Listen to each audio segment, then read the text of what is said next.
YT 뉴스라이더 첫 소식입니다. 민주당 전당대회 돈봉투 의혹의 정점으로 지목된 송영길 전 대표가 구속됐습니다. 검찰이 송 전 대표 신병 확보에 성공하면서 돈봉투를 받았던 민주당 의원들 수사도 한층 탄력을 받게 됐습니다. 조용성 기자의 보도입니다. 법원이 민주당 전당대회 돈봉투 의혹의 최대 수혜자로 지목된 송영길 전 대표의 구속영장을 발부했습니다.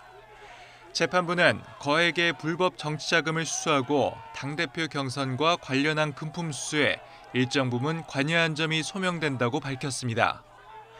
그러면서 사안이 중대하고 증거인멸의 염려도 있다고 봤습니다. 재작년 민주당 전당대회를 앞두고 송영길 캠프가 당내에 뿌린 돈 가운데 적어도 6,650만 원은 송 전 대표도 알고 있었고 중대한 매표 행위에 해당한다는 검찰 주장이 어느 정도 인정된 셈입니다. 검찰이 정치적 목적으로 기획 수사를 벌인다는 송 전 대표 주장도 힘을 받긴 어려워졌습니다. 제 주변을 100여 명이 넘는 사람을 압수수색하고 그런 과정에서 사람이 죽기도 하고 이런 강압적 수사를 하는 검찰에 맞서서 이로써 검찰은 야권 반발에도 불구하고 돈봉투 수사 정당성이 확보됐다고 보고 예고한 대로 수수자로 의심해온 민주당 의원들 수사에 박차를 가할 전망입니다. 이성만 의원에 이어 이미 강제 수사를 진행한 임종성 허종식 의원이 최우선 소환 대상자로 거론됩니다. 두 의원은 이른바 이정근 녹취록에서 윤관석 의원이 돈봉투를 주지 않으려 했지만 달라고 해 뺏겼다고 언급한 이들입니다. 나아가 검찰은 돈봉투가 뿌려졌다는 재작년 4월 28일 송 전 대표 지지 모임 참석 의원 21명의 명단도 이미 재판에서 공개했습니다.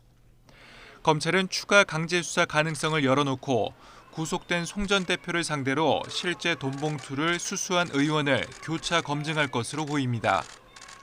선거를 넉 달 앞둔 민감한 시기에 전직 민주당 대표가 구속된 데 이어 현역 의원 줄소환이 공천 작업과 맞물려 현실화할 경우 검찰 수사가 총선 판도를 뒤흔들 주요 변수가 될 수 있다는 전망도 나옵니다. YTN 조용성입니다. 송영길 전 대표가 구속영장 심사를 받는 동안 돈봉투 살포를 주도했다는 윤관석 의원의 결심 공판도 진행됐습니다. 네, 검찰은 유례없는 거액이 살포됐다며 윤 의원에게 징역 5년을 구형했는데 재판부는 다음 달 31일 1심 선고를 내리기로 했습니다. 김다연 기자의 보도입니다. 민주당 돈봉투 의혹에 연루된 현역 의원 가운데 처음으로 구속 기소된 윤관석 의원. 국회의원들한테 6천만 원 준 건 인정하시나요?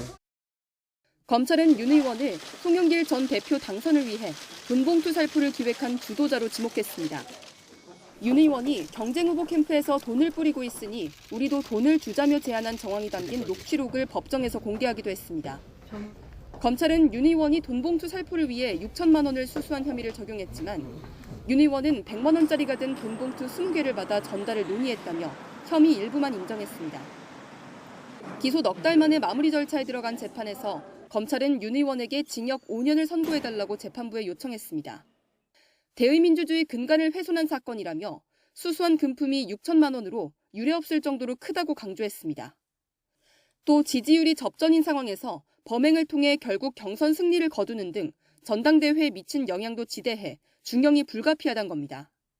최후 변론에 나선 윤 의원은 당 내부 선거는 자율적 영역이라 생각해 경각심을 잃었다면서도 직책을 얻으려 범행한 건 아니라고 호소했습니다.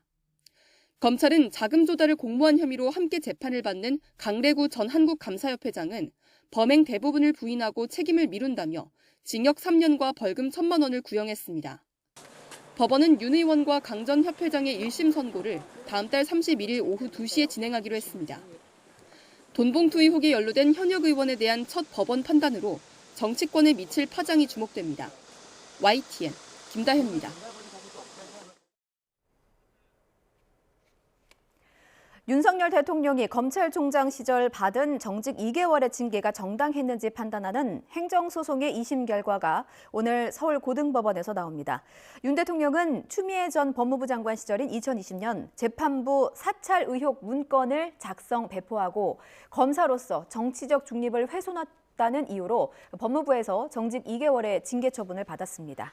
윤 대통령은 이에 불복해 행정소송을 냈지만 재작년 1심 재판부는 정치적 중립 훼손을 제외한 징계 사유 3건이 인정된다며 징계가 유효하다고 판단했습니다. 이에 윤 대통령 측 대리인은 항소심 과정에서 1심 재판부가 한동수 전 대검 감찰부장 등 검찰 내 극소수의 진술과 주장만 받아들인 것 같다고 항변해왔습니다. 오늘도 경기와 강원 곳곳에 한파특보가 이어집니다. 예년보다도 더 춥다고 하네요. 네, 퇴근길 무렵엔 중서부 지방에 눈 예보까지 있어서 교통 혼잡이 우려됩니다. 자세한 날씨 기상캐스터 연결해 알아봅니다. 네, 홍나실 캐스터. 네, 상암동 야외 스튜디오에 나와 있습니다. 예, 오늘도 많이 춥다는데 기온이 얼마나 떨어졌습니까?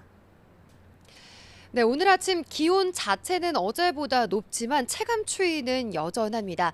찬바람이 불 때면 몸이 절로 움츠러들고 있는데요. 현재 서울 기온 영하 8.2도 그리고 체감 온도는 영하 13도까지 떨어졌습니다. 낮에는 서울 기온 영상 2도까지 오르겠지만 여전히 예년 기온을 밑돌면서 종일 공기가 차갑겠습니다. 건강 잃지 않도록 보온에 각별히 신경 써주셔야겠습니다. 현재 경기와 강원 곳곳으로 한파특보가 내려진 가운데 대관령의 기온이 영하 13.4도까지 떨어지며 전국에서 가장 춥습니다. 그 밖에 서울은 영하 8.2도, 대전 영하 6.6도로 예년 기온을 2에서 4도가량 밑돌고 있는데요. 낮에는 서울 영상 2도, 대전과 전주 3도, 안동 5도로 어제보다는 높겠지만 예년보다 1에서 3도가량 낮아 춥겠습니다. 추위 속 퇴근길 무렵에는 중서부 지방부터 눈 예보가 있어 교통 안전에 각별한 주의가 필요합니다. 특히 내일은 충청 이남으로 눈이 확대되겠고 서해안에 매우 많은 눈이 집중되겠습니다. 전북 많은 곳에 15cm 이상, 충남 서해안과 제주 산간에도 10cm의 큰 눈이 내리겠고요. 서울 등 중서부 지방에는 1에서 5cm의 눈이 예상됩니다. 서해안과 제주도의 눈은 주 후반까지 길게 이어지겠습니다. 내일 낮부터 다시 강한 한기가 남하하며 목요일 설 아침 기온이 영하 15도까지 떨어지는 등 올겨울 최강 한파가 찾아오겠습니다. 폭설과 한파 대비 철저하게 해주시기 바랍니다. 오늘 밤부터 전국적으로 바람이 점차 강해지겠습니다. 내일은 서해안과 영남 동해안 제주도를 중심으로 초속 20m 이상의 매우 강한 바람도 예상되니까요. 시설물 관리와 안전사고에 각별히 주의해 주셔야겠습니다. 지금까지 YTN 홍나실입니다. 대구 부산 고속도로에서 대형 트레일러가 잇따라 부딪히는 큰 사고가 나 6시간 동안 일대 차량이 극심한 정체를 빚었습니다. 또 강원도 춘천에선 주택에서 불이 나 한 명이 숨졌습니다. 임성재 기자가 보도합니다. 고속도로 한가운데 25톤짜리 트레일러가 옆으로 넘어져 있고 파편도 여기저기 흩어져 있습니다. 대구 부산 고속도로 대구 방향 밀양대교에서 승용차 한 대와 트레일러 2대가 잇따라 부딪힌 건 어젯밤 9시 40분쯤. 이 사고로 트레일러 운전자 한 명이 심정지 상태로 병원으로 옮겨졌습니다. 또 승용차 운전자와 동승자가 다쳤습니다. 사고 차량과 잔해를 치우느라 6시간 동안 극심한 정체도 빚어졌습니다. 견인 작업하기 위해서 그 트레일러 뭐 이런 워낙 부피가 크다 보니까 축이 다 내려앉아갖고 견인 작업하는데 저희가 차로가 2개밖에 안 되다 보니까 이제. 경찰은 블랙박스 영상 등을 토대로 사고 경위를 조사하고 있습니다. 자정 무렵에는 강원도 춘천시 후평동에 있는 다가구 주택 2층 원룸에서 불이 났습니다. 불이 난 방 안에선 60대 남성이 숨진 채 발견됐고 소방 추산 1,600만 원의 피해가 났습니다. 강원도 평창군 대관령면 수아리에선 1층짜리 건물에 불이 나 2시간 40분 만에 꺼졌습니다. 다친 사람은 없었지만 건물 내부가 모두 타 소방 추산 600여만 원의 피해가 났습니다. YTN 임성재입니다. 미국 북동부 지역에 한겨울 폭우가 내려서 70만 가구가 정전되는 등 피해가 속출했습니다. 미국 동해안 폭풍의 영향을 받은 지역은 뉴욕과 뉴저지, 코네티컷 등 북동부 지역으로 지역에 따라 130mm 이상의 많은 비가 내렸습니다. 뉴욕 북부 등 저지대에는 홍수 경보가 발령됐고 70만 가구 이상이 정전 피해를 봤습니다. 또 시속 113km의 강풍으로 항공기 80여 편이 취소됐고 일부 도로에선 나무가 쓰러져 교통이 통제되기도 했습니다. 기상당국은 보스턴이 섭씨 15도를 넘어서는 등의 이상고온으로 한겨울에 폭우가 내린 걸로 파악하고 있습니다. 프란치스코 교황이 가톨릭 사제의 동성 커플 축복을 공식 승인했다고 교황청이 밝혔습니다. 동성애를 배척했던 가톨릭교회의 전통을 뒤집는 역사적 결정이라 할 수 있는데 종교계에 큰 파문을 몰고 올 걸로 보입니다. 김진호 기자입니다. 교황청은 12월 18일자로 간청하는 믿음이라는 제목의 선언문을 발표하고 프란치스코 교황이 가톨릭 사제의 동성 커플 축복을 공식 승인했다고 밝혔습니다.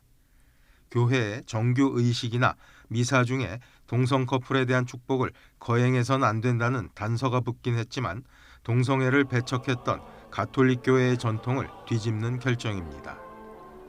프란치스코 교황은 2013년 선출된 이후 교회가 성소수자를 더 환영하도록 노력해왔습니다. persone di tendenze omosessuali sono figli di Dio. Dio li vuole bene. Dio li accompagna. 지난 10월 보수 성향의 추기경들이 동성결합 축복이 가톨릭 교회의 가르침과 일치하는지 등의 질문을 담은 서한을 보냈습니다. 교황은 이에 대해 일단 결혼은 이성 간의 결합에 한한다는 점을 명시하면서도 어떤 상황에서는 그러한 축복이 주어질 수 있다고 제안했습니다. 즉 사제는 개개의 경우에 따라 결정해야 한다면서 단순한 축복을 통해 하느님의 도움을 구하는 사람들에게 교회가 접근하는 것을 방해하거나 막아선 안 된다고 설명했습니다. 교황청 교리성은 축복은 모든 규정에 어긋난 상황을 승인하는 것은 아니지만 하느님이 모든 일을 환영한다는 의미라고 밝혔습니다. 축복의 정의를 확장해 동성 커플을 공식적으로 인정하거나 결혼과 관련한 교리를 바꾸지 않고도 축복하는 게 가능하다는 것입니다. 하지만 성경의 가르침과 맞지 않는다며 동성 결혼에 반대하는 교회 지도자와 교인도 많아 이번 결정은 가톨릭계에 큰 파문을 몰고 올 것으로 보입니다. YTN 김진호입니다. 윤석열 대통령이 오늘 용산 대통령실에서 국무회의를 주재하고 지난주 3박 5일 일정으로 다녀온 네덜란드 국빈 방문의 성과를 설명할 예정입니다. 윤 대통령은 이번 국빈 방문으로 반도체 강국인 네덜란드와 반도체 동맹을 명문화했고 이에 따라 반도체 생산 전 주기에 걸친 경쟁력을 확보하게 됐다는 점 등을 강조할 걸로 보입니다. 이와 함께 내년도 예산안이 법정 기한 안에 처리되지 못하고 있는 것과 관련해 국회에 빠른 확정을 당부하고 각종 민생 법안의 조속한 통과를 거듭 요청할 걸로 보입니다. 국민의힘이 김기현 전 대표 사퇴 이후 당을 이끌 비상대책위원장 인선을 논의하고자 전국 당협위원장 연석회의를 소집했지만 결론을 내지 못했습니다. 한동훈 법무부 장관의 총선 역할론을 두고는 당내 공감대가 형성됐지만 여전히 비대위원장 추대에는 반발하는 목소리가 작지 않았습니다. 보도에 나혜인 기자입니다. 전국 지역 조직을 이끄는 당협위원장들을 소집한 윤재옥 권한대행은 비대위원장 인선 기준은 물론 과정까지 국민 눈높이에 맞아야 한다고 목소리를 높였습니다. 집권 여당이 위기 상황에 어떻게 대처하는지 국민이 보고 있다며 투명성과 공정성을 강조했습니다. 얼마나 투명하고 공정한 과정을 거치면서 강력한 회복력을 가지고 있는지 유심히 보고 계십니다. 친윤계 주류가 한동훈 법무부 장관을 미리 낙점하고 의도적으로 추대론을 띄웠다는 평가를 차단한 거란 해석이 나왔습니다. 현역 의원 포함 200여 명이 참석한 회의에선 당이 이른바 영남당 꼬리표를 떼고 수도권 선거에서 이기기 위해 한 장관을 활용해야 한다는 공감대가 형성됐습니다. 경론이 오갔던 지난주 의원총회와 달리 원외 당협위원장들을 중심으로 한동훈 비대위에 힘을 싣는 목소리가 이어졌습니다. 여론조사를 통해 국민과 당원이 원하는 사람이 누군지 분명히 드러나는데 정치적 해석이 덧붙을까 걱정해 돌아갈 이유가 없다는 겁니다. 한동훈 장관께서 우리 당에 이제 필요하다라고 하는 점에서는 거의 이견이 없었던 것 같습니다. 비상환 시기에 리더십이 필요하다라고 하는 공통된 의견들을 가지고 하지만 한 장관 효과를 극대화할 자리가 과연 비대위원장인지를 두곤 이견도 적지 않았습니다. 정치 신인에겐 당을 정비할 비대위원장보다 선거대책위원장 자리가 더 적절하다는 반론이 잇따랐습니다. 비대위원장이란 자리는 전략과 전술을 아는 사람이 와야 된다. 그래서 거기에 과연 걸맞는지에 대해서는 우리가 물음표를 갖추고 있다. 검찰 출신의 윤석열 대통령 아바타란 평가를 받는 한 장관을 앞세우면 당정관계 대정립은 요원해지고 야당의 공격 빌미만 줄 거란 비주류 현역 의원들의 우려 역시 여전했습니다. 당이 제일 어렵고 복잡하고 시끄러울 때인데 당이 들어오자마자 그걸 다 맡게 되면은 상처를 받을 수도 있고. 열쇠를 쥔 윤재옥 권한대행은 중요한 의견 수렴 과정을 거쳤다며 결단의 시점이 머지 않았음을 시사했습니다. 의견이 모아졌다고 표현하기보다는 중요한 의견 수렴 과정을 거쳤다. 필요한 절차가 조금 남아있기 때문에 당내에선 한 장관 영입이 필요하다는 여론을 확인한 만큼 일부 이견이 있더라도 비대위원장 추대 명분은 충분히 쌓였다는 평가가 나옵니다. 대통령실과 물밑 교감을 거쳐 오는 20일 예산안 처리 여부가 결정되는 대로 한 장관이 집권 여당의 새 사령탑으로 지명될 거란 관측에 힘이 실리고 있습니다. YTN 나인입니다. 네, 전해드린 대로 한동훈 법무부 장관이 집권 여당의 새 사령탑으로 유력하게 거론되자 민주당은 한 장관이 윤석열 대통령의 아바타나 다름이 없다며 견제 수위를 끌어올리고 있습니다. 내년 총선에서 정권 심판론에 불을 붙이겠다며 벼르고 있는데 내부적으로는 여당발 인적 쇄신론 파장에도 촉각을 곤두세우는 분위기입니다. 박기환 기자입니다. 민주당은 한동훈 비대위원장론이 여당 안에서 힘을 얻자 윤석열 대통령이 아바타를 세워 총선을 진두지휘하려는 거라고 날을 세웠습니다. 노골적인 당무 개입은 정권 심판으로 이어질 거라고 비판했습니다. 모든 사태의 근원은 용산의 총선 집착, 선거 올인 때문입니다. 국정 동력을 온통 여당 줄세우기, 내각 차출, 친윤 사당화에 쏟고 있으니 국정이 표류할 수밖에 없습니다. 본격적으로 시작된 2기 내각 인사청문회를 거론하며 한 장관 휘하에 있는 법무부의 인사검증 시스템까지 따져 물었습니다. 정치의 마음이가 정작 음주운전, 폭력 전과가 있는 후보자를 거르지 못하는 등 제 역할을 못했다는 겁니다. 도대체 한동훈 장관은 인사청문과 관련된 검증을 어떻게 하신 건지 모르겠습니다. 정치에 마음이 가셔서 인사검증 문제는 뒷전이신 것 같습니다. 한 장관이 실제 국민의힘의 지휘봉을 잡을 경우 내년 총선에서 정권 심판론을 최대 화두로 던지겠다는 전략입니다. 윤 대통령의 최측근인 만큼 선거 구도를 짜는 게 어렵지 않다는 기류가 읽힙니다. 하지만 내부적으로는 우려하는 목소리 역시 적지 않습니다. 주요 특수수사를 맡으며 역량을 키워온 한 장관이 이재명 대표의 대척점에 설 경우 이 대표의 사법 리스크가 오히려 부각될 수 있다는 관측이 많기 때문입니다. 갖가지 사법 방해 행위들의 최대 수혜자는 이재명 의원이었습니다. 한 번은 우연일 수 있지만 이재명 의원 범죄 혐의들은 동일한 범행과 동일한 사법 방해 행태가 반복되고 있습니다. 위증 교사 혐의 재판의 1심 결과가 내년 총선 전 나올 수 있다는 전망과 맞물려 파장을 주시하는 분위기도 감지됩니다. 여기에다 여당발 인적 쇄신 움직임이 당내 비주류의 통합 비대위 주장에 힘을 실을 수 있다는 점 또한 부담스러운 대목입니다. 자칫 이 대표 체제 아래 혁신을 넘어 지도부 교체를 요구하는 당내 움직임이 탄력을 받을 수 있어서입니다. 그게 민주당이 앞으로 나아가야 될 길이겠죠. 민주당도 일정 부분에 결국 쇄신이 불가피하지 않을까 싶은데요. 그래야 새로운 신진 인력이 들어오겠죠. 총선을 앞두고 한동훈 비대위원장설을 바라보는 민주당의 속내는 복잡해 보입니다. 장단점이 분명한 만큼 집권 여당의 새 얼굴을 둘러싼 제1야당의 수싸움도 더 치열해질 전망입니다. YTN 박견입니다.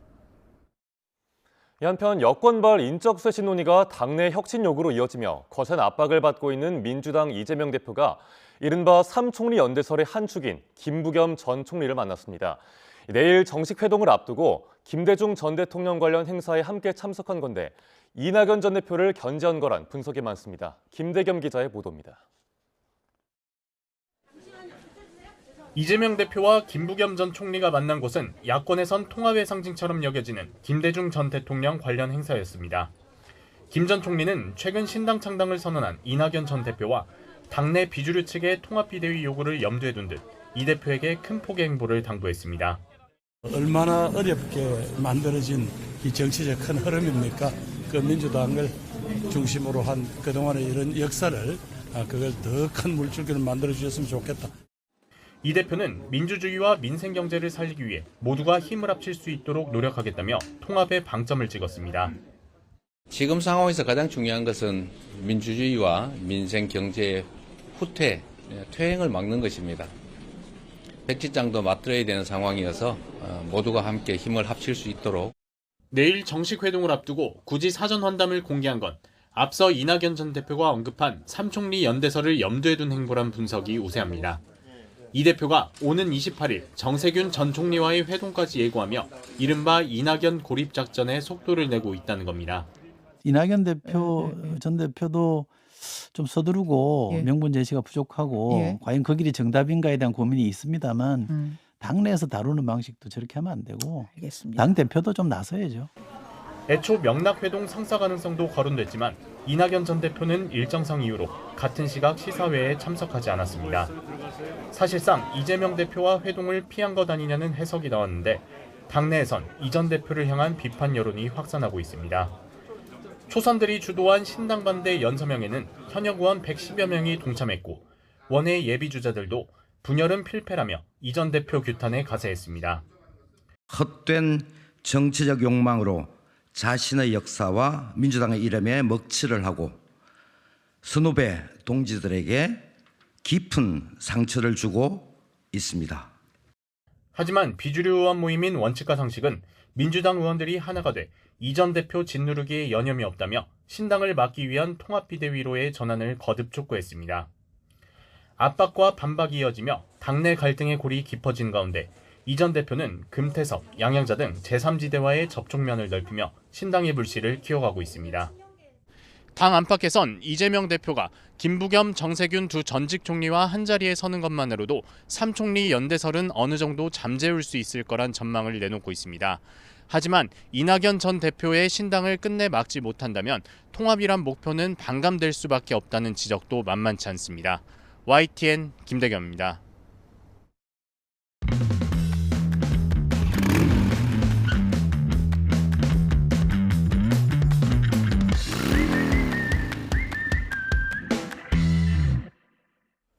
YTN 뉴스라이더 함께하고 계십니다. 경복궁 담벼락이 또 훼손되는 사건이 있었습니다. 지난 16일 새벽에 고궁 담벼락이 스프레이로 물든 지 얼마 지나지 않아서 또 다른 낙서가 발견이 됐었죠. 이른바 2차 낙서자가 경찰에 붙잡혔습니다. 낙서한 사람 찾겠다고 경찰이 눈에 불을 켜고 문화재 보호하겠다고 그 추운 날씨에 언손 녹여가며 스프레이 지우고 있는데 대담하게 그 옆에 또다시 낙서를 한 사람. 대체 저희가 뭡니까? 기자들이 물었지만 돌아오는 답은 없었습니다. 경복궁 담벼락과 영추문 앞에 처음으로 낙서한 이들도 경찰이 사실상 신원을 특정했습니다. 남성과 여성입니다. 수사 중이라 제가 자세히 알릴 수는 없어서요. 이렇게만 말씀드릴게요. 곧 잡힐 겁니다. 유서연 기자입니다. 검은색 모자를 쓰고 마스크로 얼굴을 가린 남성이 모습을 드러냅니다. 경복궁 영추문에 2차 낙서를 한 20대 남성 A씨가 경찰에 자수한 겁니다. 그 낙서는 무슨 의미로 그린 거예요? 혹시 전날 낙서하신 거 그 일행이랑 일면식 있으세요? 아는 사이인가요? A씨가 경복궁 영추문 왼쪽 담벼락에 남긴 낙서는 가로 3m, 세로 1m 80cm 정도 크기입니다.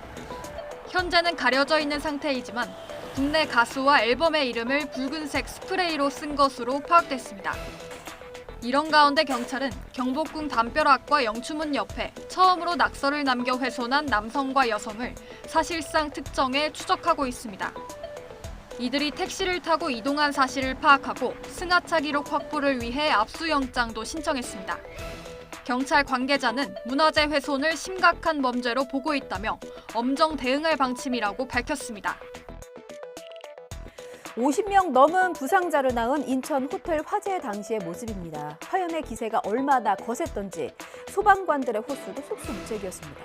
하늘에서는 잔해도 떨어져 내렸는데 하마터면 여기 소방관이 다칠 뻔한 아찔한 장면도 CCTV에 포착됐습니다. 이렇게 큰 불이 나고도 사망자가 없다는 게 얼마나 다행인가요? 화재 감식도 본격적으로 시작됐습니다. 자, 지금까지 확인된 건 크게 두 가지입니다. 방화 가능성은 희박하다. 불꽃은 천장 쪽에서 생긴 것으로 보인다. 경찰과 소방 관계자의 설명입니다. 자세한 내용은 임혜진 기자가 정리했습니다. 건물 쪽에서 불꽃이 번쩍합니다. 한 남성이 소화기를 들고 급하게 뛰어갑니다. 하얀 소화제가 뿌려지지만 역부족입니다. 소방관이 도착한 뒤에도 화마의 기세가 꺾이지 않습니다. 건물 외장재가 출동한 소방관 머리를 스치듯 떨어집니다. 몸을 피하느라 헬멧까지 벗겨지는 아찔한 순간입니다. 잿더미가 된 건물에서 경찰과 소방당국은 화재 원인을 찾기 위한 감식을 벌였습니다. 주차 타워와 호텔이 연결된 1층 통로, 특히 천장 부분을 집중적으로 살폈습니다. 1층 천장에서 불꽃이 보였다는 목격자 진술이 있었기 때문입니다. 경찰 관계자는 YTN과의 통화에서 방화 가능성은 희박한 것으로 본다면서 불이 시작된 위치는 언론에 나오는 대로 어느 정도 좁혀졌다고 설명했습니다. 또 소방 관계자는 건물 뒤쪽 필로티 천장 쪽에서 불꽃이 생긴 것으로 보인다며 경찰과 국과수에서 전기 배선 등을 가져가 자세히 분석할 예정이라고 덧붙였습니다. 불이 난 호텔은 지난 2016년 오피스텔을 숙박시설로 용도 변경해서 사용하다가 단속에 적발된 적이 있는 것으로 확인됐습니다. 여기 기둥 안쪽을 확인하는 작업자들의 모습입니다. 이런 사진 보면 이제는 불안한 마음부터 드실 겁니다. 슬픈 예감은 왜 틀린 적이 없나요? 대우건설에서 지은 아파트인데 기둥을 감싸는 이 철근이 누락됐습니다. 한두 개가 빠진 게 아니고 절반 이상이나 빠진 것으로 확인됐습니다. 철근 누락 사태 재발을 막겠다는 정부의 큰 소리가 혹시 종이 호랑이 같았습니까? 아니면 그렇게 중요하다고 강조하는데도 철근을 또 빼먹을 만큼 실력이 없는 겁니까? 대우건설 측은 작업자들의 실수라면서 안전을 담보한 보강 작업을 하겠다고 밝혔는데요. 실수라면 이게 실수여서도 안 되는 부분이거니와 실수라고 해도 반복되면 그게 실력입니다. 이승윤 기자의 단독 보도입니다. 대우건설이 시공한 서울 불광동 145가구 규모의 신축 아파트. 아파트 무게를 지탱하는 주기둥에 문제가 있다는 지적이 제기됐습니다. 주기둥은 변형을 막기 위해 띠철근으로 묶어줘야 하는데 제대로 안 됐다는 겁니다. GPR은 기둥을 파괴하지 않고 60cm 안까지 레이더로 들여다볼 수 있는 장비인데 띠철근이 설치된 지점은 볼록하게 표시됩니다. 띠철근이 설치돼야 할 지점은 동그라미로, 실제 작업이 이루어진 곳은 선으로 표시해 봤더니 이 주기둥은 띠철근 중 절반이 누락됐습니다. 원래 15cm 간격으로 촘촘히 들어가 있어야 할 띠철근이 30cm 간격으로 절반이 빠져 있었습니다. 전체 318개의 기둥 가운데 시행사에서 이런 문제를 확인한 것이 7개입니다. 균열이 먼저 발생할 수 있고요. 내력차가 점점 더 심화될 수 있습니다. 특히나 지진 같은 나중에는 취약할 수가 있습니다. 건설 품질과 안전 확보에 핵심 역할을 하는 감리는 뒤늦게 문제를 파악했습니다.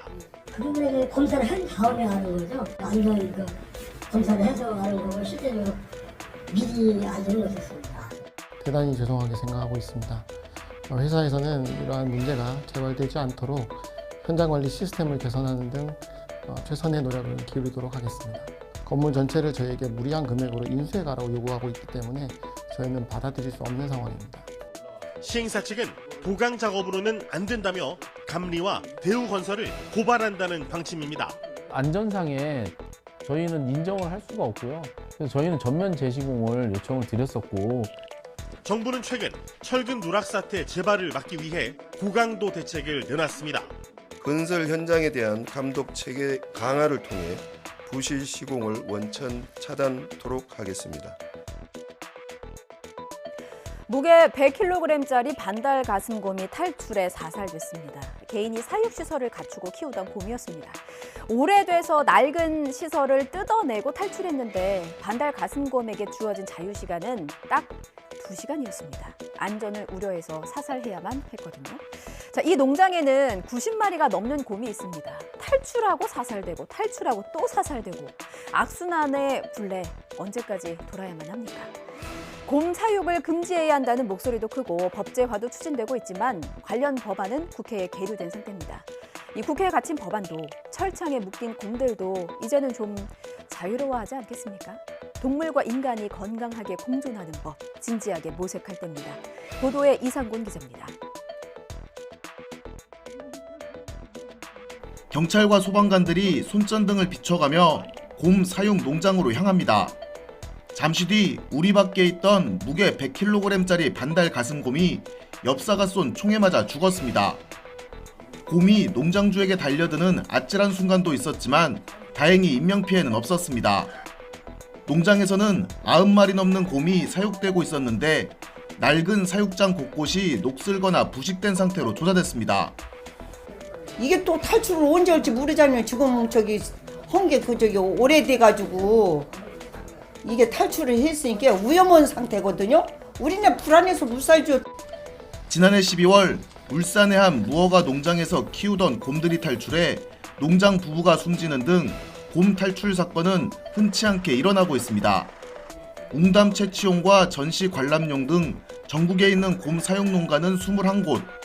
환경부가 오는 2026년부터 곰 사육을 금지하겠다는 계획에 모두 동의한 상태입니다. 이에 따라 정부는 올해 시설이 열악한 9개 농장에 보수비 5,400만 원을 긴급 지원했습니다. 이번에 사건이 발생한 농장 주인은 지원 예산이 턱없이 부족해 곰이 탈출했다고 주장했습니다. 각 농가마다 나눠서 썼는데 그거 가지고 수리비는 100도 없어요. 매일매일 하죠. 용적 거의. 예. 좀 안전하게 시설을 하려면 좀 추가로 더 보강을 해야 되지 않겠나. 곰 사육을 금지하고 이에 응한 농가들을 지원하는 법안은 지난 5월 국회에 발의됐지만 아직 법사위에 계류 중입니다. 곰 사육 금지에 관한 법을 이제 국회에서 통과하는 작업을 하고 있고요. 저희가 한 번 또 전체적으로 사육곰에 대해서는 조사를 좀 해보도록 하겠습니다. 손이 시려워 꽁 발이 시려워 꽁 겨울바람 때문에 꽁꽁꽁 손이 꽁꽁꽁 꽁 발이 꽁꽁꽁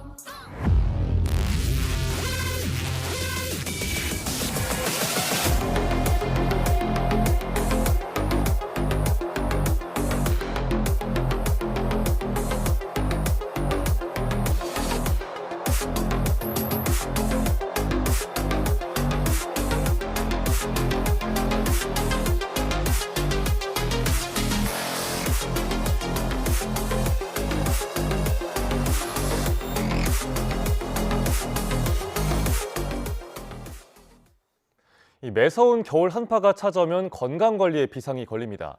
전국에 몰아친 영하권 강추위에 한랭질환 환자가 속출하고 있고 또 내심혈관 질환의 발생 위험도 높아졌다는데요. 겨울철 건강관리 잘하려면 어떻게 해야 할까요? 전문가와 함께 알아보겠습니다.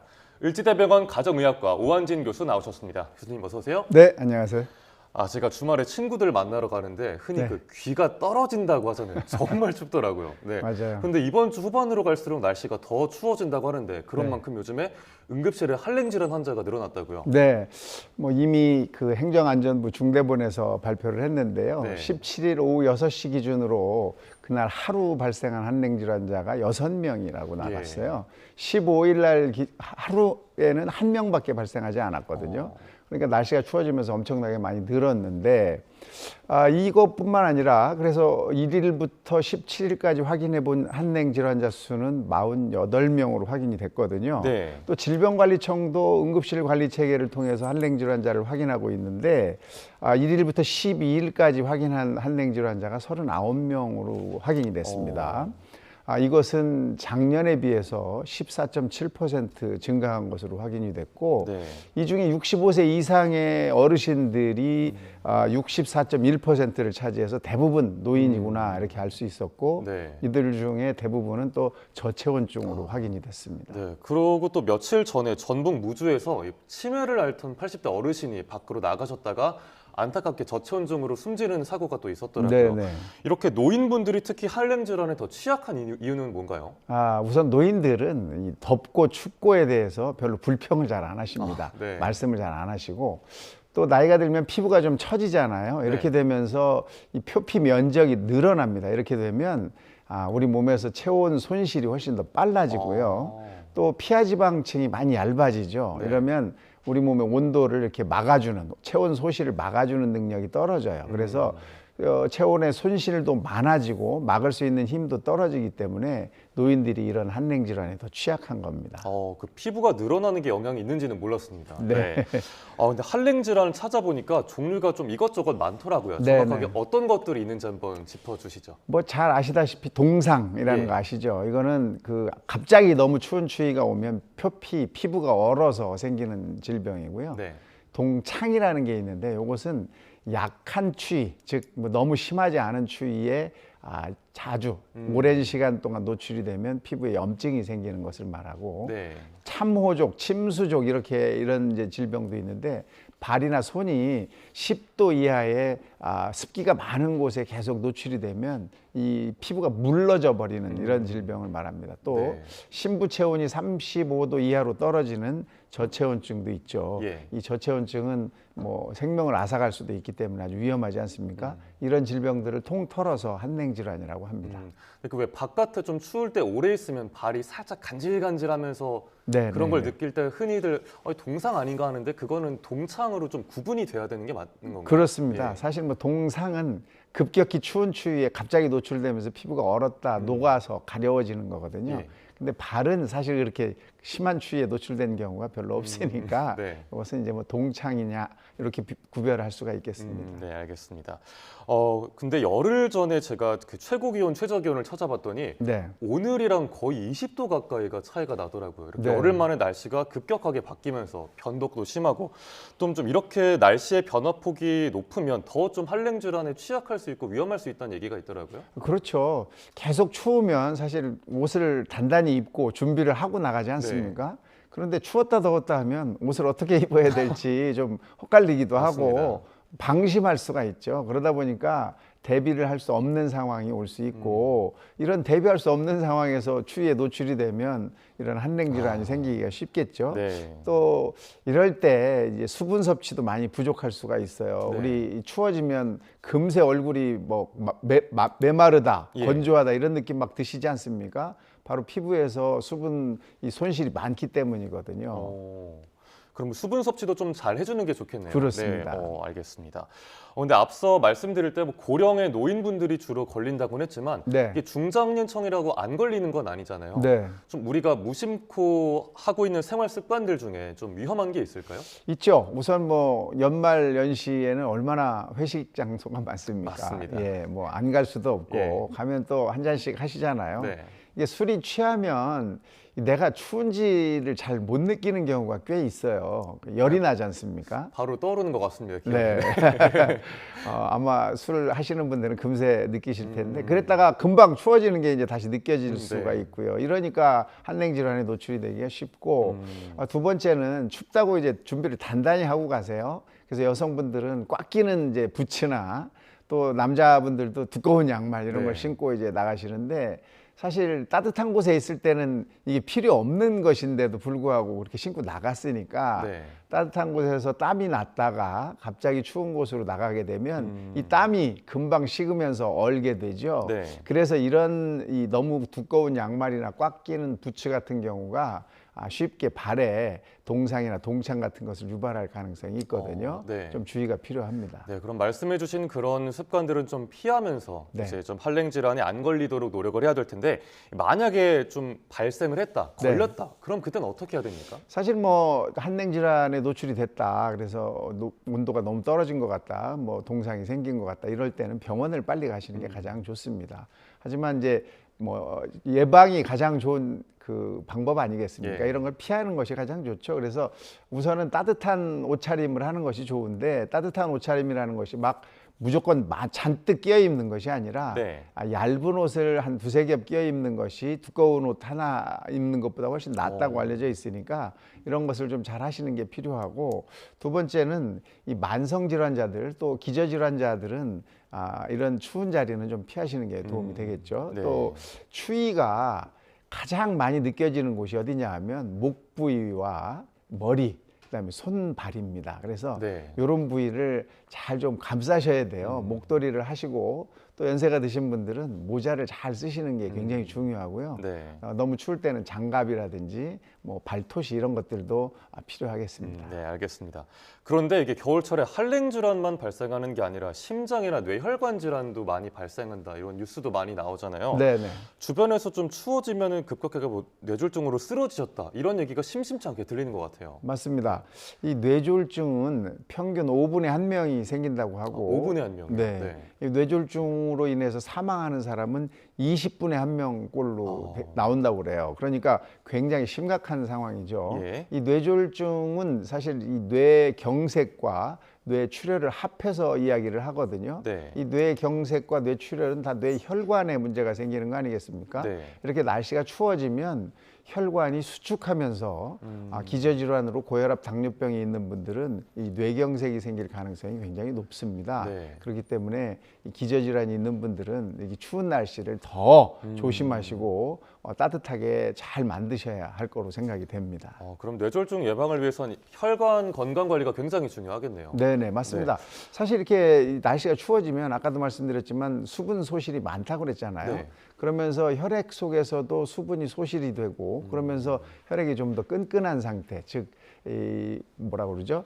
점도가 높아졌다 이렇게 예. 이야기할 수 있는데 이런 상황이 생기면서 혈압이 높으신 분들은 금방 혈관이 막힐 가능성이 높습니다. 네. 그렇기 때문에 수분 섭취도 이런 게 굉장히 중요한 것이고 온도를 잘 유지하는 것도 굉장히 중요하겠죠. 네.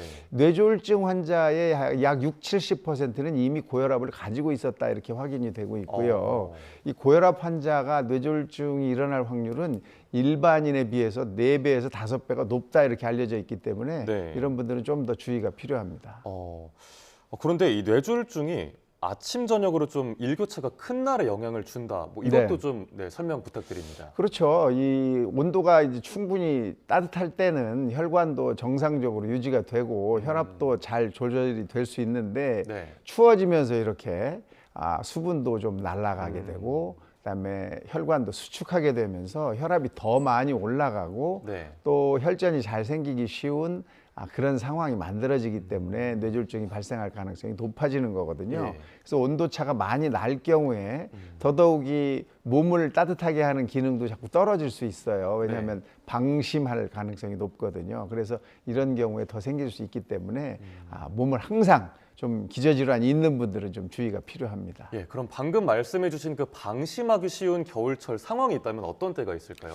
뭐 가장 중요한 것은 그 고혈압 있으신 분들, 네. 기저질환이 있으신 분들은 아침 새벽에 신문 주우러 이렇게 나가시거나 네. 또 예전에는 화장실이 또 밖에 있는 경우가 꽤 있었잖아요. 예. 이렇게 밖에 나가실 때 따뜻한 데 있다가 갑자기 차가운 데로 나가실 때 혈관이 갑자기 수축하면서 혈압이 올라가서 생기기가 쉽거든요. 네. 그래서 가장 어려운 때는 이렇게 따뜻한 곳에 있다가 추운 곳으로 바로 나가시면서 추위에 접하는 이런 경우가 가장 위험합니다. 네. 그래서 밖에 나가실 때는 항상 몸을 잘 감싸시고 모자, 네. 목도리, 뭐 손 장갑, 뭐 발토시 이런 것들을 잘 이용하시면 좋겠습니다. 예, 급격한 온도 변화에 주의를 좀 해야 되겠네요. 그렇습니다. 네.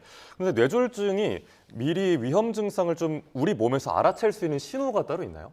사실은 뭐 미리 올 것이다를 예상할 수 있는 방법은 없습니다. 그러면 제일 좋겠는데 그런 방법은 또 없으니까 맞습니다. 말이죠. 네. 그래서 증상이 나타나자마자 빨리 확인해서 응급실을 가시는 것이 가장 중요한데 그걸 알아채는 기본이 FAST라는 거예요. FAST를 기억하라 이렇게 얘기하는데 FAST의 F는 face입니다. 예. 얼굴 마비가 살짝 오거나 입이 한쪽으로 돌아가거나 이런 상황. 턱마비가 오는 그렇습니다. 건가요? 네. 그다음에 A는 암이에요. 암.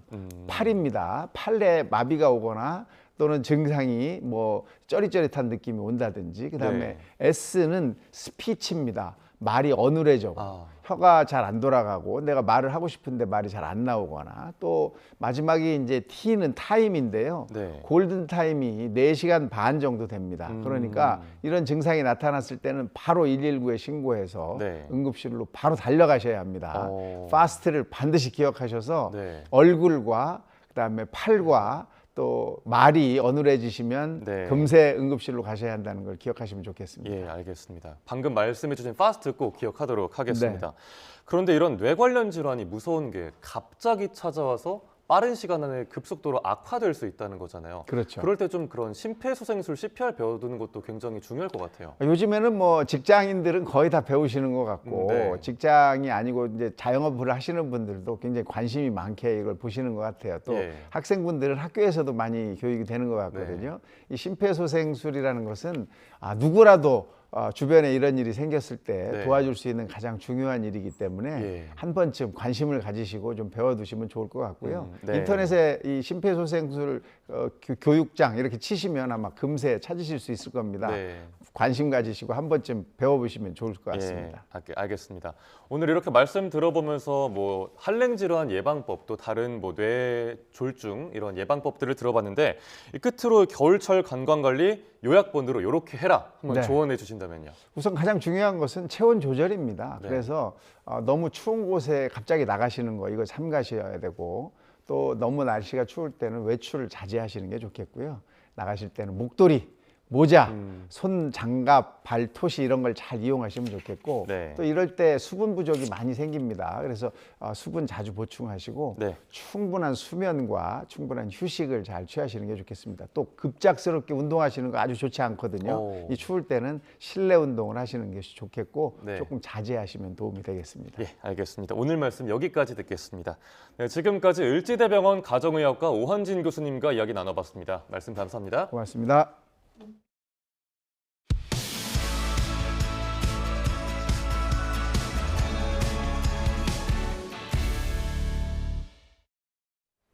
하림그룹이 국내 최대 컨테이너 선사 HMM을 품게 됐습니다. 산업은행과 해양진흥공사는 HMM 인수 우선 협상 대상자로 페노션, JKL 컨소시엄을 선정했다고 밝혔습니다.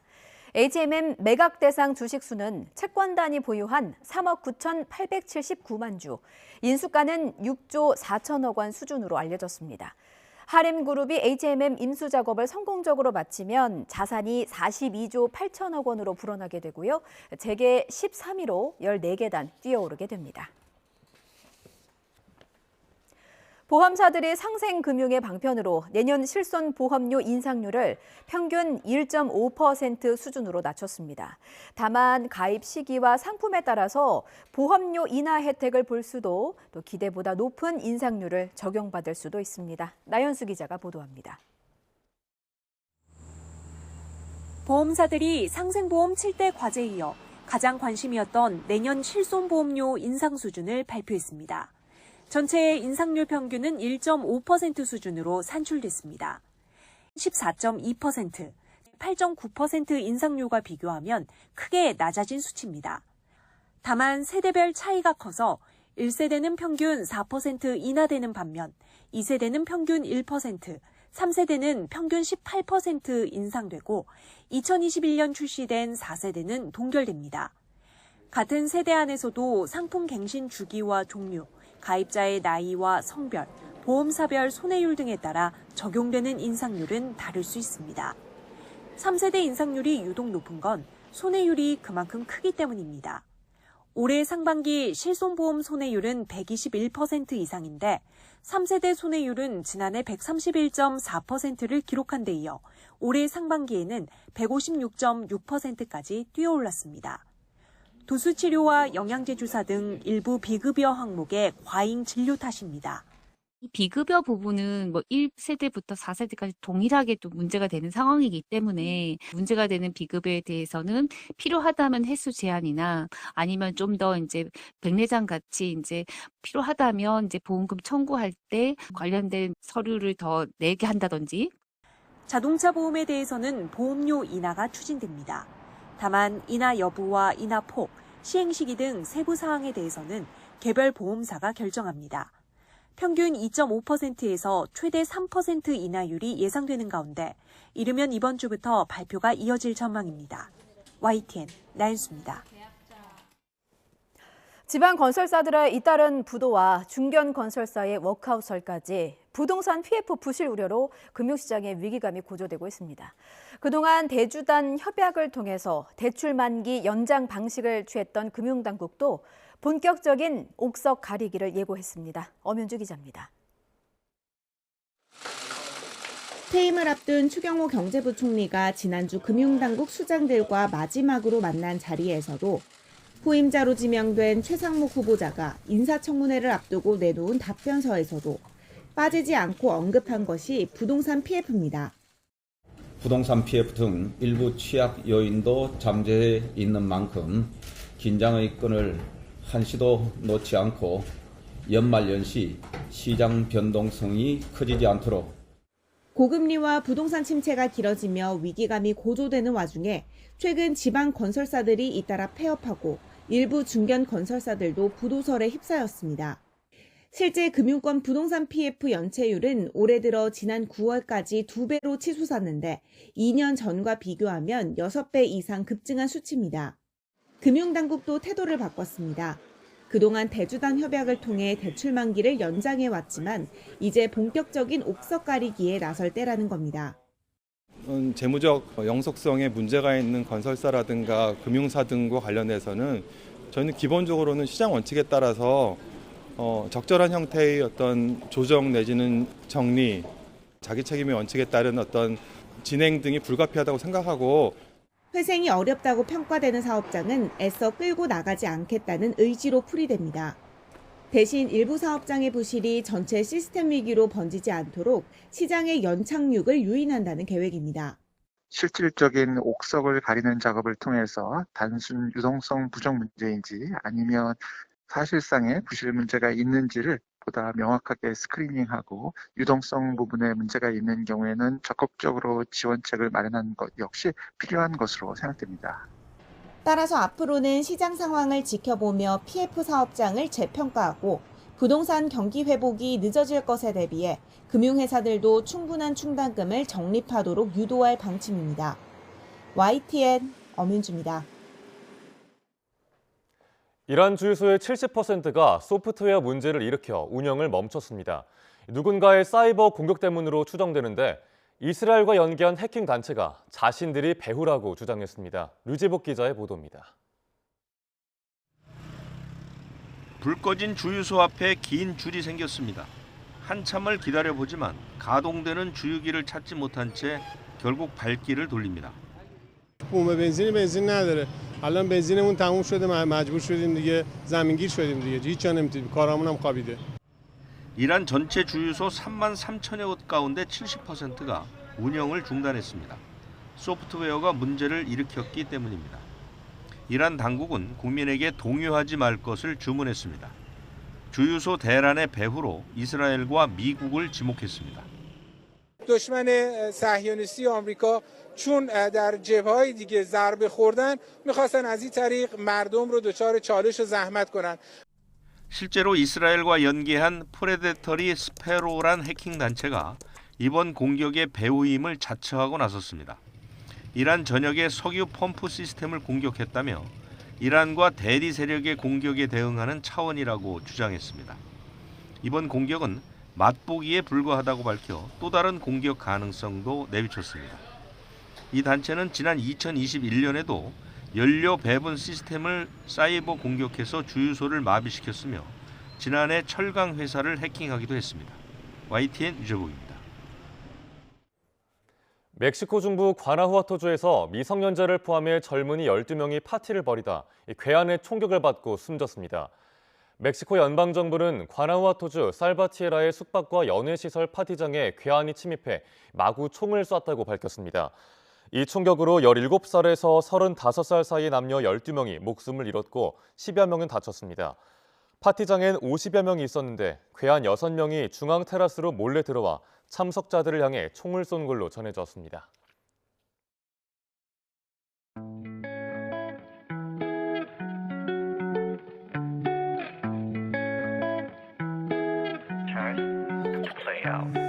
매뉴얼이 없었나, 매뉴얼이 있었으면 이런 어이없는 대처는 하지 않았을 텐데 아직도 그게 자동화나 전산화가 되어 있지 않느냐 이런 얘기가 가장 많이 나왔었거든요.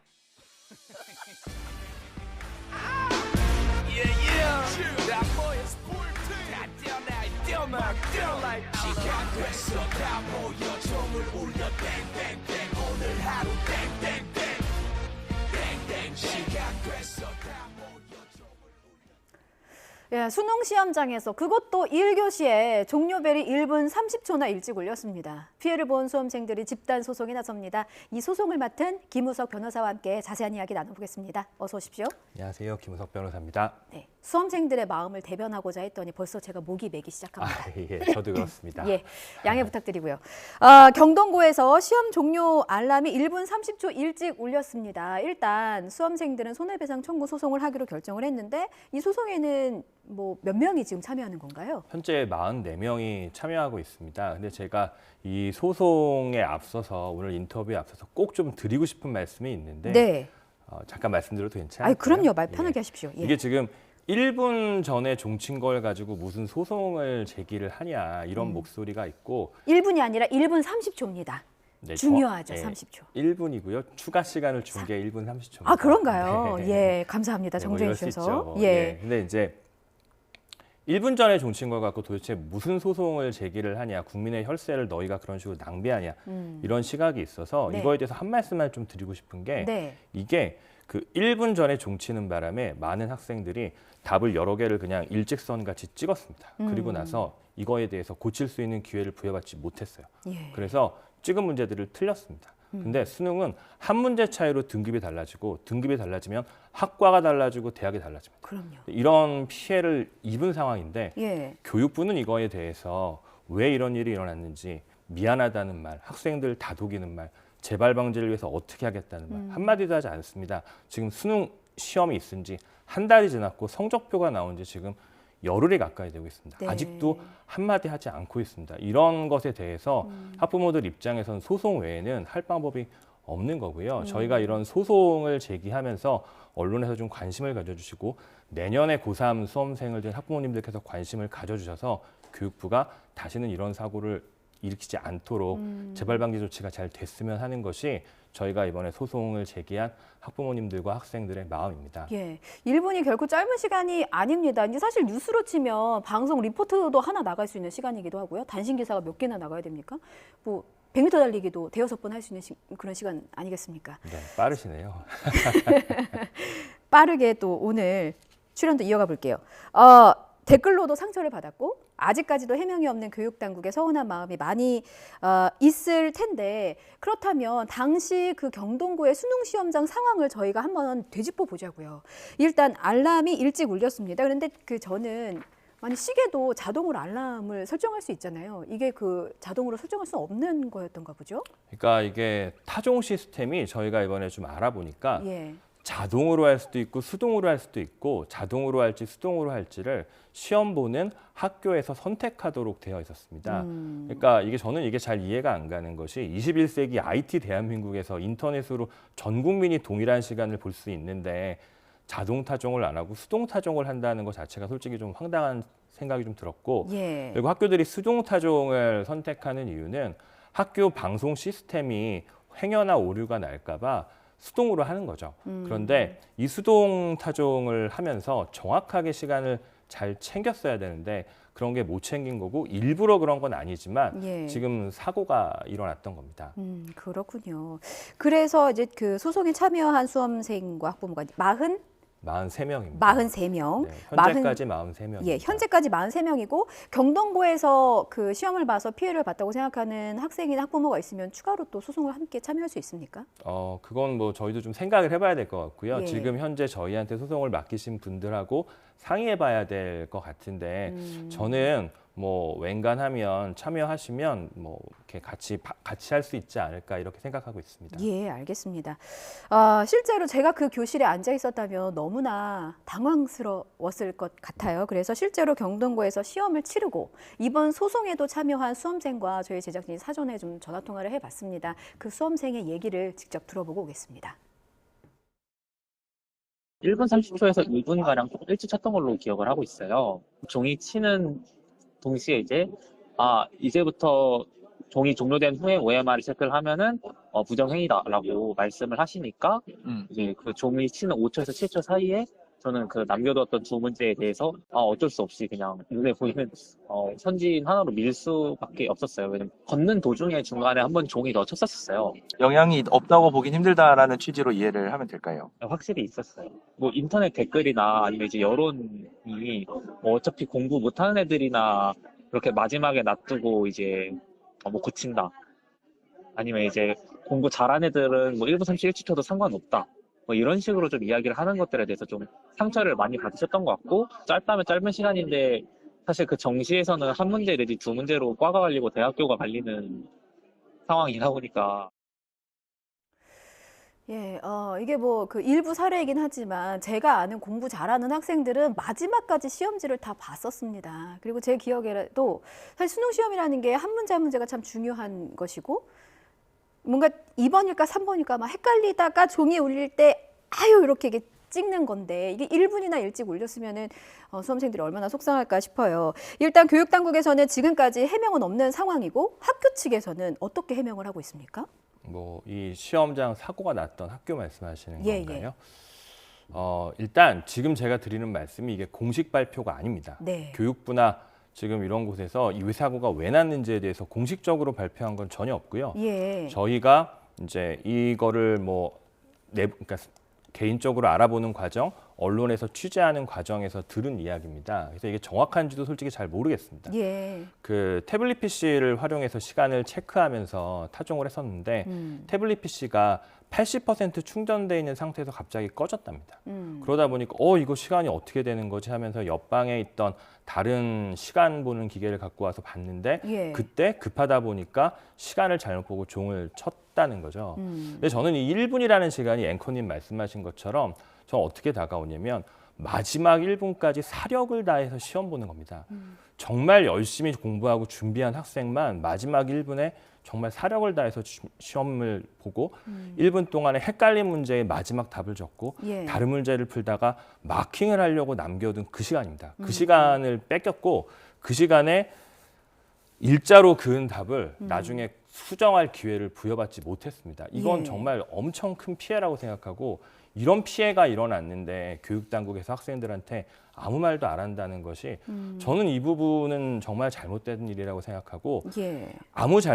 이건 애들 잘못은 0입니다. 아무 잘못 없는 애들한테 어른들이 이런 잘못을 저질렀고, 더군다나 학생들, 시험 보는 학생들한테 선생님이 이런 잘못을 저질렀고, 그리고 교육당국에서 이런 거를 관리해야 되고, 그런데 아무 말도 하지 않습니다. 사고 난 지 한 달이 지났어요. 성적 나온 지 며칠 지났습니다.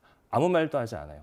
지금 일부 학교는 합격자 발표를 합니다. 예. 아무 말도 하지 않습니다. 저는 이러면 안 된다고 생각하고, 솔직하게 설명하고 어떤 식으로 바꿔서 다시는 이런 일이 없도록 하겠다고 교육당국이 해줘야 된다고 생각합니다. 학교 측에서 이제 문제를 인지했고 협의를 거쳐서 1분 30초의 시간을 수험생들에게 추가로 줬습니다. 근데 그 추가 시간이 점심시간에 주어졌더라고요. 이 부분 어떻게 거기가 보세요? 이제 문제의 핵심입니다. 이거는 예. 1분 전에 종친 그것도 문제지만, 이런 사고가 발생했을 때 신속하게 해결하지 않으면 피해를 회복할 수가 없습니다. 예. 가장 적절한 방식은 타종 사고가 나면 타종한 교사는 잘못이라는 것을 즉시 인지할 거라고 저는 생각해요. 왜냐하면 예. 계속 시계 쳐다보고 종치는 게 그분의 일입니다. 그러면 잘못 쳤다는 것을 즉시 알 겁니다. 그러면 이때 즉시 시간을 부여해서 잘못 친 거고 시험 시간을 조금 더 연장해주고 이런 조치를 해야 돼요. 그런데 그러니까 국어 시간 끝나고 잘못 쳤다는 걸 알았을 때 그때 바로 1분을 더 줬어야 됐다. 종 잘못 치면 즉시 알 수밖에 없어요. 예, 예. 왜냐하면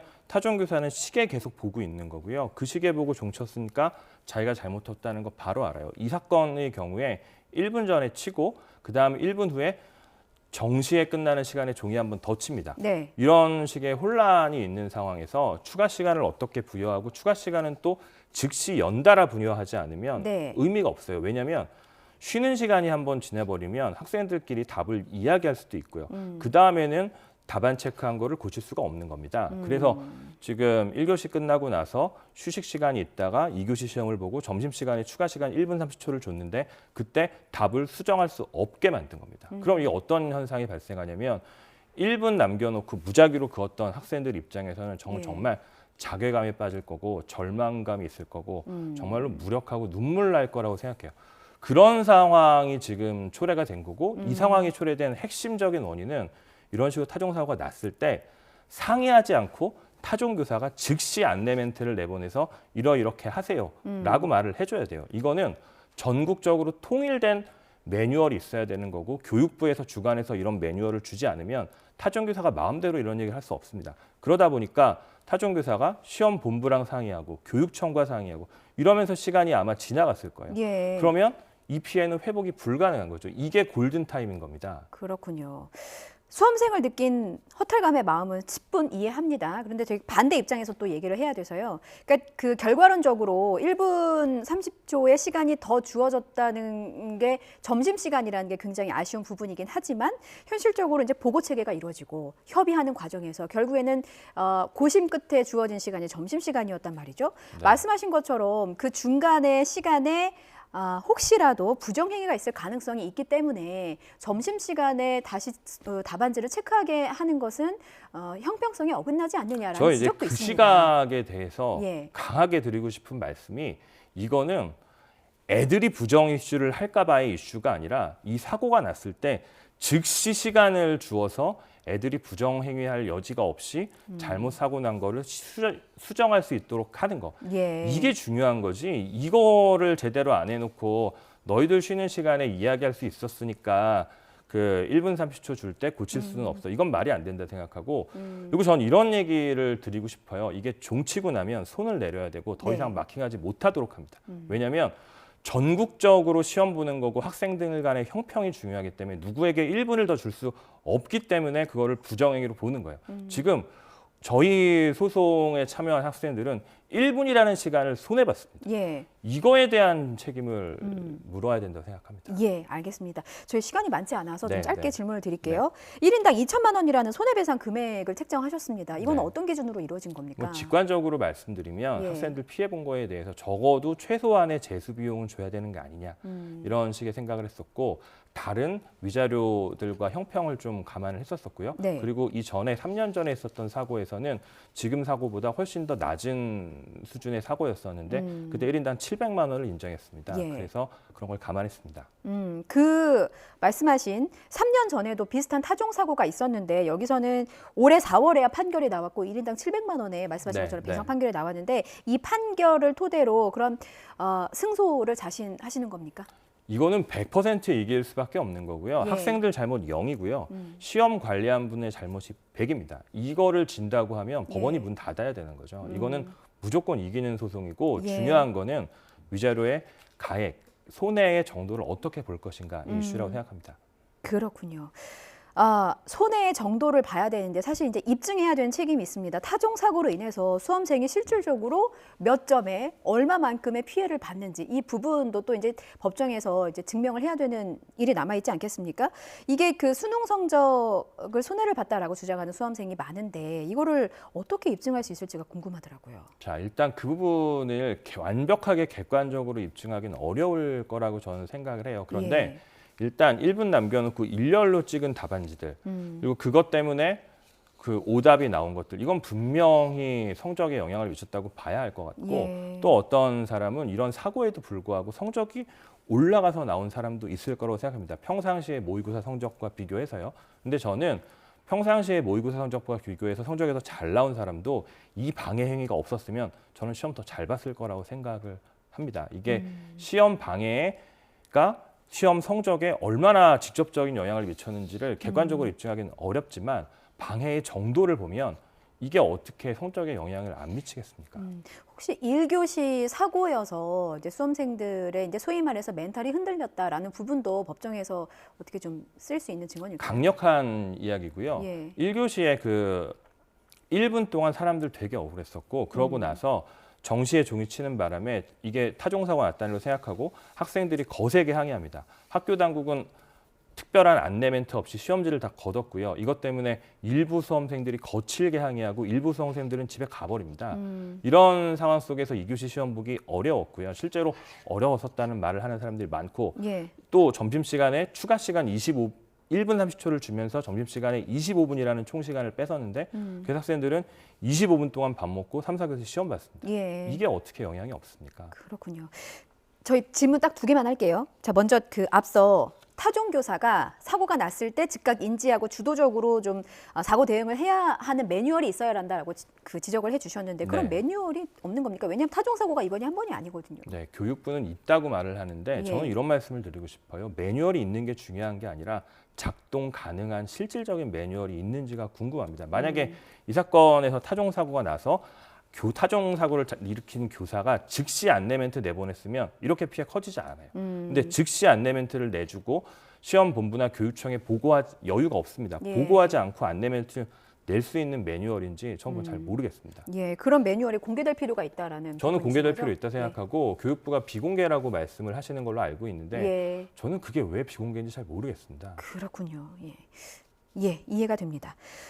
승소한다고 해도 피해를 입은 수험생들, 학부모님들의 마음을 좀 위로할 수 있을지도 의문이긴 합니다만 이번 소송을 통해서 꼭 이 부분만큼은 바뀌어야 된다라는 부분이 있다면 끝으로 한 말씀 부탁드릴게요. 저는 재발 방지를 말씀드리고 싶습니다. 저희 애도 내년에 고3입니다. 저는 저희 아이가 이런 사고를 당할까 걱정됩니다. 부모의 심정으로 지금 변호를 맞습니다. 하시는군요. 그리고 이 사건은 시간 맞춰 종치는 겁니다. 도대체 21세기 IT 대한민국에서 이게 왜 어렵습니까? 그리고 사고가 났을 때 즉시 조치할 수 있는 매뉴얼을 해서 애들 피해를 최소화하는 게 이게 왜 어렵습니까? 예. 이게 안 된다는 것 자체가 이해가 안 되고 타종 사고를 막고 행여나 사고가 나면 어떻게 피해를 최소화하고 이거에 대한 확실한 매뉴얼이 있어서 앞으로는 타종 사고가 안 났으면 좋겠습니다. 예, 다음에 또 한번 모셔야 되겠습니다. 네, 지금까지 소송을 맡은 김우석 변호사와 함께 이야기 나눠봤습니다. 고맙습니다. 감사합니다.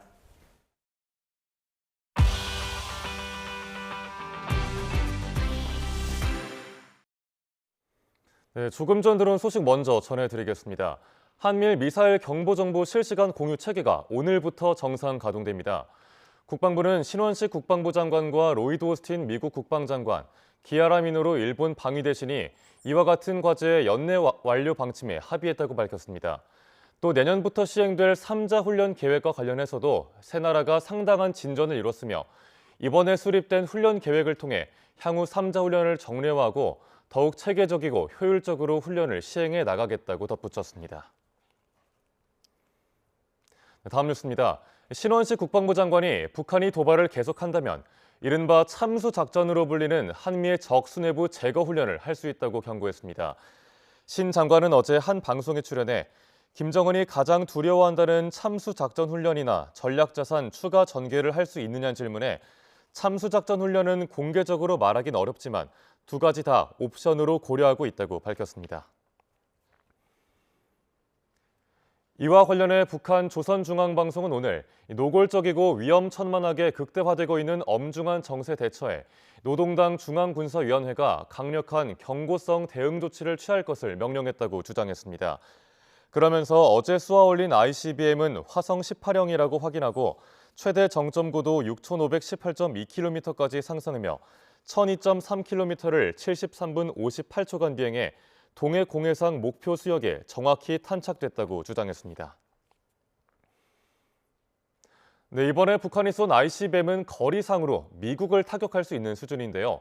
미국 정부는 지역 안보를 훼손하는 일이라며 강력히 규탄했습니다. 또 북한과 밀착을 과시한 중국에 대해선 도발을 부추길 게 아니라 북한을 통제하는 역할을 해야 한다고 지적했습니다. 워싱턴 권준기 특파원입니다. 미국 정부는 정상 각도로 쏘면 미국 전역을 타격할 수 있는 미사일을 쏜 북한을 향해 강력한 규탄 메시지를 냈습니다. 이웃 국가에 위협이 되고 지역 안보를 훼손하는 일이라고 비판했습니다. The United States strongly condemns the DPRK's December 17th and 18th ballistic missile launches. They pose a threat to the DPRK's neighbors and undermine regional security. 북한의 미사일 발사는 유엔 안보리 결의 위반이라는 점도 빼놓지 않았습니다. 모든 국가가 북한의 위반 행위를 규탄해야 한다며 국제사회 여론에도 호소했습니다. 북한의 대량 살상 무기와 탄도미사일 개발을 막기 위해 대북 제재를 이행할 것을 강조한 겁니다. 미사일 발사 직후 북한과 고위급 회담을 하고 북한을 노골적으로 편든 중국에 대해서도 일갈했습니다. 블링컨 국무장관이 지난 6개월 동안 중국 측에 당부한 건 북한 도발을 자제시키는 역할이었다며 책임 있는 행동을 촉구했습니다. We do believe that there is a constructive role that China could play to try to constrain North Korea's nuclear ambitions, and we would welcome playing that role. 미군은 북한의 이번 미사일 발사 징후를 사전에 탐지해 함정을 미리 움직이고 방어 태세를 강화했다며 북한 행동을 예의주시하고 있다는 점을 분명히 했습니다. 북한이 대륙간 탄도미사일을 발사할 때마다 안보리가 소집된 만큼 또다시 회의는 열리겠지만 중국의 노골적인 편들기를 볼 때 이번에도 결론 도출은 기대하기 어려워 보입니다. 워싱턴에서 YTN 권준규입니다. 일본은 북한의 ICBM 발사 동향에 촉각을 곤두세우며 북한이 평화 안정을 위협한다고 규탄했습니다. 중국은 왕이 외교부장이 베이징을 방문한 북한 외무성 부상과 추가로 만나며 도발을 두둔했습니다. 베이징에서 강정규 특파원입니다. 북한의 ICBM 추가 발사 소식에 일본은 총리가 직접 나서 민감하게 대응했습니다. 출근 직후 국가안전보장회의를 소집하고 아세안 정상들과 오찬에선 북한을 공개 비난했습니다. これは明白な国連安保理決議違反であり、地域の平和と安定を脅かすものであり、強く非難をいたします。 일본은 북한 ICBM의 사거리가 15,000km 이상으로 미국 전역에 도달할 수 있다고 평가했습니다. 이어 세부 비행 궤적을 공개하면서 베이징 외교 채널을 통해 북한에 엄중 항의했다고 전했습니다. 約73分飛翔し、午前9時37分ごろ、北海道の奥尻島の北西約 250kmの 한미일 실시간 정보 공유는 이루어지지 않았지만 삼국 북핵 대표와 안보실장급 공조를 재확인했습니다. 반면 중국은 기존의 원론적 입장을 되풀이하며 사실상 북한의 ICBM 발사를 두둔했습니다. 试图通过军事威慑施压解决问题的办法是行不通的，只会适得其反。 왕이 외교부장은 아무 일 없었다는 듯 베이징을 찾은 박명호 북한 외무성 부상과 만났습니다. 지난 15일 차관급 공식 회담에 이어 장관급보다 높은 왕 부장이 박 부상과 나란히 앉았습니다. 내년 수교 75주년을 앞두고 4년 만에 성사된 북중 고위급 회담에서 양측은 서로 최고 지도자의 의중을 강조하며 정상회담 분위기를 띄우기도 했습니다. 때마침 러시아 총리도 중국을 방문해 시진핑 주석과 리창 총리를 잇따라 만날 예정입니다. 베이징에서 YTN 강정규입니다. 여러분, 나를 흉기로 위협한 직원과 같은 공간에서 일할 수 있으세요? 제가 이 기사를 전하기 전에 나라면 어땠을까 떠올려 봤는데 너무 불안하고 고통스럽겠더라고요. 이게 실제로 일어난 일입니다. 강원도 춘천 한 대학병원 장례식장으로 가보겠습니다. 홍성욱 기자가 취재했습니다. 사무실 안에서 말다툼을 벌이는 두 사람. 고성이 오가다 몸싸움을 시작합니다. 급기야 서랍 안에서 빨간색 커터칼을 꺼내든 남성. 상대방 멱살을 잡은 채 위협합니다. 지난 1월 강원대학교 병원 장례식장 사무실에서 업무 분담 문제로 갈등을 빚어오던 두 사람 사이에서 발생한 사건. 저의 멱살을 잡고 칼을 이제 꼽은 상황에서 저의 어떻게 보면 배 향한 부분을 해서 이렇게 들이댔어요. 근데 저는 거기에 대한 엄청난 위협감을 느꼈고 생명의 위협을 느끼면서 이 일로 흉기를 꺼내든 B씨는 특수협박 혐의로 지난 8일 법원 2심에서 징역 8개월에 집행유예 2년의 판결을 받았습니다. 문제는 병원 측의 대응. 병원은 양측 모두 잘못이 있다고 보고 두 사람 모두에게 1개월의 직위해제 징계를 내렸습니다. 한 달 후 복직한 두 사람. 근무조만 바뀌었을 뿐 여전히 같은 공간에서 마주치며 일을 해야 했습니다. A씨는 이 과정에서 가해자가 강압적으로 합의를 요구한 것도 모자라 병원 측이 합의를 강요했다고 밝혔습니다. 급기야 사건 후 1년이 지나는 내년부터는 근무조 분리 조치도 더는 할 수 없다는 병원 측의 통보까지 받았다고 설명했습니다. 이번 연도는 최대한 일단은 분리 조치를 시켜주겠다. 하지만 내년부터는 다른 근무자들도 불편하기 때문에 가해자와 피해자를 같은 근무조로 배정을 하겠다라는 걸 묵시적으로 통보를 하였습니다. 병원 내부 규정상 금고 이상의 실형이나 집행유예를 받은 직원은 임용이 불가하고 이에 따라 파면도 가능합니다. 하지만 병원 측은 대법원 확정 판결이 나지 않았다며 적극적인 조처를 하지 못했다고 설명했습니다. 이어 근무조를 분리했지만 출퇴근 시간이 겹쳐 가해자와 피해자가 마주치는 일이 발생하는 것뿐이었고 가해자 B씨가 내년에는 육아휴직에 들어가 A씨와 함께 근무하게 될 일은 없을 거라고 설명했습니다. 자신을 흉기 위협한 가해자와 같은 공간에서 마주치며 근무하는 피해자. 병원의 소극적인 대처에 고통을 호소하고 있습니다. YTN 홍서욱입니다. 오늘 아침 어제만큼은 아니지만 여전히 예년보다는 추운 날씨가 이어졌습니다. 서울 아침 기온 영하 8.2도로 예년보다 4도가량 낮았고 체감 온도는 영하 13도까지 떨어졌습니다. 낮에는 서울 기온 영상 2도까지 오르며 사흘 만에 영상권을 회복하겠지만 내일부터는 또다시 강력한 한파가 찾아오겠습니다. 길어지는 추위에 건강 잃지 않도록 보온에 각별히 신경 써주시기 바랍니다.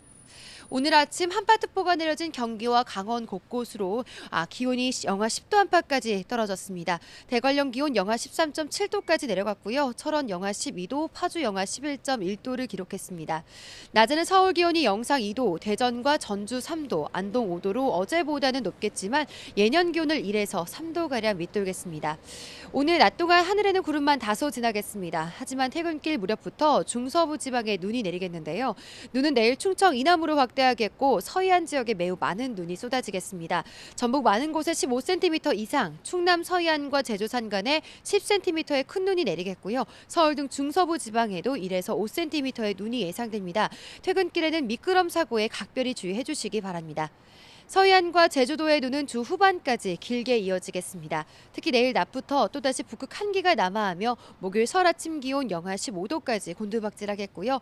낮에도 영하 8도에 머무는 등 올겨울 최강 한파가 찾아오겠습니다. 폭설과 추위 대비 철저하게 해주시기 바랍니다. 오늘 밤부터 전국적으로 바람도 강하게 불겠습니다. 내일은 서해안과 영남, 동해안, 제주도를 중심으로 초속 20m 이상의 강풍이 예상되니까요. 시설물 관리에 각별히 신경 써주셔야겠습니다. 지금까지 YTN 홍나슬입니다. 오늘 뉴스라이더 여기서 마칩니다. 내일 뵙겠습니다. 고맙습니다.